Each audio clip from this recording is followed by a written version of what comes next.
qu'il faut retenir dans un premier temps, c'est qu'il y a une réelle prise de conscience de la part des femmes, comme des hommes d'ailleurs, des freins en fait existants et qui sont liés au développement personnel et professionnel des femmes. Les deux principaux freins qu'on a pu noter, le premier ce sont les mœurs et les normes sociales, et le deuxième ce sont l'environnement familial.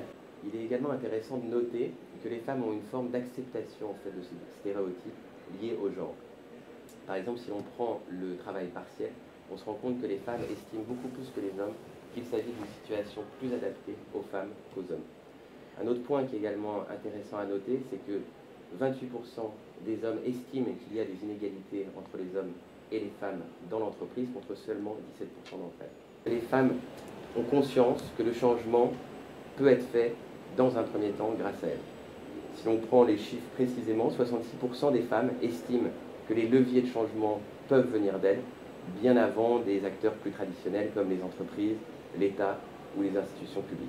Dernier point que nous avons noté, qui est important en termes de pistes d'amélioration, c'est que les femmes estiment que si l'on médiatisait un peu plus les femmes qui réussissent, ce serait une façon intéressante d'améliorer le développement personnel et professionnel des femmes. Cette étude TEDx Champs-Élysées Women YouGov montre bien que les femmes ont quand même des barrières et des freins socio-psychologiques qui sont liés évidemment à l'éducation, et on veut essayer justement de bouger ces lignes-là et d'aller les chercher et de leur montrer qu'elles le font pour elles, parce que finalement ça leur permet de faire savoir et de prendre conscience de tout ce qu'elles font d'extraordinaire, tant dans leur univers professionnel que dans leur univers personnel. Elles ne sont pas encore finalement assez ambitieuses, en tout cas dans l'attitude. Elles savent que c'est important et c'est nécessaire. Elles ne le sont pas dans l'habitude parce qu'elles ont des freins. Je dirais qu'on se concentre beaucoup sur des rôles modèles très vus déjà, dans certains secteurs qui sont très médiatiques, qui sont effectivement par exemple le numérique ou qui sont des chefs d'entreprise. Pour autant,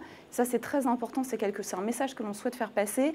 Si une femme se réalise parce qu'elle est dans l'art, parce qu'elle est effectivement plutôt pas si dans la, en fait, dans la visibilité ou dans la médiatisation, mais qu'elle se réalise, c'est important finalement de le faire savoir et justement qu'elle en prenne conscience. On doit contribuer, comme le fait TEDx Champs-Élysées Women, à valoriser toutes les femmes, c'est-à-dire évidemment qu'il faut qu'elles soient inspirantes, mais on n'a pas besoin d'être dans obligatoirement l'empowerment et le leadership, c'est-à-dire être sur des fonctions de dirigeante pour avoir quelque chose d'inspirant et de communicant à se faire savoir. Je pense que toute femme, quelle que soit sa fonction, a sa contribution dans la société.